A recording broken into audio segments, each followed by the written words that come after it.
ये नाम निहाद जो मुल्क का एहतसाब है, इसके मामलात तो पाकिस्तान के हर शख्स पे अब यहाँ हो चुके हैं। ये इदारा कर क्या रहा है और मुल्क के अंदर जो तबाही इस इदारे ने फैलाई है, जो आसमा जहांगीर कॉन्फ्रेंस थी, चेयरमैन नैब साहब सुन लें तो मैं ख्याल खुद ही नैब करके बंद करके घर चले जाएंगे। लेकिन उन्होंने भी नौकरी करनी है। अभी तो डेली वेजेस पर हैं। ऑर्डिनेंस मेरा ख्याल है अगले महीने एक्सपायर होएगा। हुकूमत की कोशिश है कि नौकरी को मुस्तकिल किया जाए, तो नौकरी मैं कहता हूँ ताहियात भी उनको दे दें, लेकिन मुल्क के मामलात कौन चलाएगा। और मुसीबत ये है कि बदनसीबी इस मुल्क की ये है कि इस हुकूमत ने जो कोविड के मरीज थे उनको भी नहीं बख्शा। 42 अरब की चोरी तो सामने आ चुकी है, उससे और कितनी हुई है ये भी वक्त बताएगा। रिपोर्ट भी छुपाने की कोशिश की गई, लेकिन हकीकत कभी न कभी तो बाहर आ ही जाती है।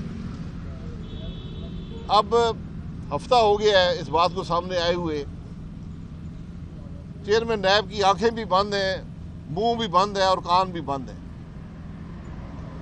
आपके सामने और आज जो खबरें आई हैं कि वो अशिया खुर्दनोश जो इंसानी ज़रूरत के लिए इस्तेमाल नहीं हो सकती थी, वो भी यूटिलिटी स्टोर पर बेची गई हैं।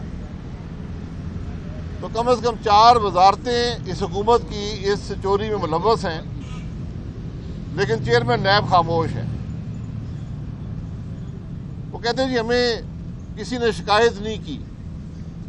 अखबारात भरे हुए हैं, टेलीविज़न भरा हुआ है, पूरा पाकिस्तान जानता है कि कितनी बड़ी चोरी इमरान खान की काबीना कर चुकी है, लेकिन चेयरमैन नैब खामोश है। साल होने लगा है ब्रॉडशीट के मामले को, चेयरमैन नैब खामोश है। तो नैब को सिर्फ आज एक काम रह गया है कि मुल्क की चोरी की पर्दापोशी करे। मुल्क में जो आज चोरी हो रही है उसके ऊपर पर्दा डाला जाए। जिस तरह आपने कोई चीज़ छुपानी हो तो कमीशन बना दें। जहाँ कमीशन बड़े बनते हैं, एक कर्जे का कमीशन बना था, बड़ा चर्चा हुआ था जी, कर्जा मुल्क में बहुत दिया गया और पैसे चोरी हो गए। तो आज 3 साल हो गए, कर्जा कमीशन की रिपोर्ट भी सामने नहीं आई। और जिस तरह चीनी जब कमीशन बना था तो 53 रुपये की थी और वहाँ से 150 तक गई, कमीशन की रिपोर्ट भी सामने नहीं आ सकी। तो इसी तरह मुल्क का कर्जा भी 50,000 अरब से ऊपर अब चला गया है। जब से पाकिस्तान बना था 70% इजाफा सिर्फ इस हुकूमत ने उसमें कर्जे में कर दिया है, लेकिन कमीशन की रिपोर्ट नहीं आई। ये आज मुल्क के हालात हैं। अवाम परेशान है, महंगाई रोज़ बरोज़ बढ़ती जा रही है। IMF का माहिदा जो हुआ है उससे महंगाई, जो सऊदी अरब से माहिदा हुआ है जिसको छुपाने की कोशिश की गई, उससे भी महंगाई का खदशा है। ये वो मामलात हैं कि हुकूमत हर मामले पर नाकाम हो चुकी है और मुल्क के अवाम उस महंगाई का शिकार, उस नलायकी का शिकार हैं, उस करप्शन के शिकार हैं जो इस हुकूमत का खासा है। जनाब, ऐसा क्या कहते हैं कि हुकूमत की जानिब से मिनी बजट लाने की भी तैयारियां की जा रही है। महंगाई बहुत ज़्यादा बढ़ चुकी है। आप समझते हैं कि जब PDM की तहरीक शुरू होगी, आवाम को अब सड़कों पर निकलना पड़ेगा?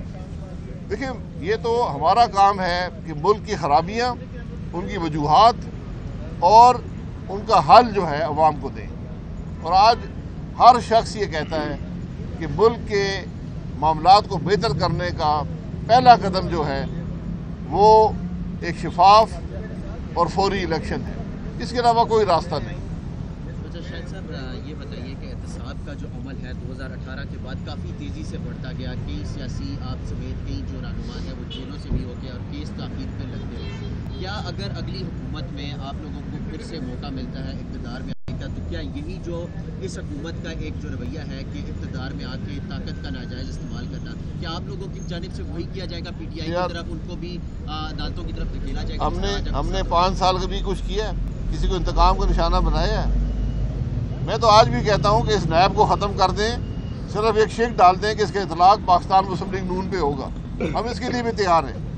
आज आपके पास जो चॉइस है वो ये है कि नैब रखें या मुल्क रखें। जब तक ये नैब है मुल्क के मामलात नहीं चल सकते। मुल्क तबाही के जो केस बने हैं, मैं चैलेंज करता हूँ चेयरमैन नैब को, टीवी पर आकर बता दे तुमने कितने पैसे कौन से सियासतदान से रिकवर किए हैं। 539 अरब का दावा सिर्फ इस चेयरमैन का है, इससे पहले भी कोई 600-800 अरब के दावे हो चुके हैं। मेरा चैलेंज है, बता दें कौन सा सियासतदान है और कितने पैसे आपने उसे रिकवर किए।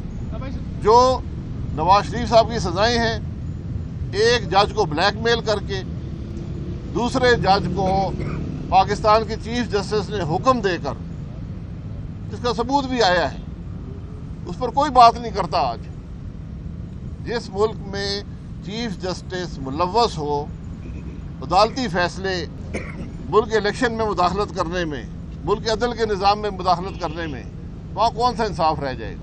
जनाब आप क्या कहेंगे कि अगर मरियम नवाज साहिबा की कोई आरडीओ आ जाए तो उसके ऊपर स्टैंडिंग कमेटी भी नोटिस ले लेती है, कमीशन भी बनाने का मुतालबे करती है, लेकिन जो चीफ जस्टिस इसकी आरडीओ सामने आई है उसके ऊपर हुकूमत खामोश है, बल्कि उल्टा उनका दफा कर रही है। जी, हम तो कहते हैं कि अगर मरियम नवाज साहिबा ने कोई कानून तोड़ा है तो कार्रवाई करें ना, आप में हिम्मत तो कार्रवाई करें। लेकिन जो आदमी आइन तोड़ रहा है, जो आदमी मुल्क के अदल के निज़ाम को तोड़ रहा है और ख़ुद चीफ जस्टिस है, उसका कोई बात करने को तैयार नहीं है। उसको भी बुलाए ना स्टैंडिंग कमेटी, उसको कमीशन बनाए ना। आज मुश्किल ये है कि कोई ऐसा शख्स नहीं है मुल्क में जिसमें आप एतबार कर सकें कि ये कमीशन को हक की बात करेगा। 30 कमीशन से ज़्यादा ये हुकूमत बना चुकी है। ब्रॉडशीट कमीशन बताए ना चेयरमैन नैब, किसने पैसे भेजे थे, किसने पैसे खाए थे। जनाब ओके जी, ओके, थैंक यू।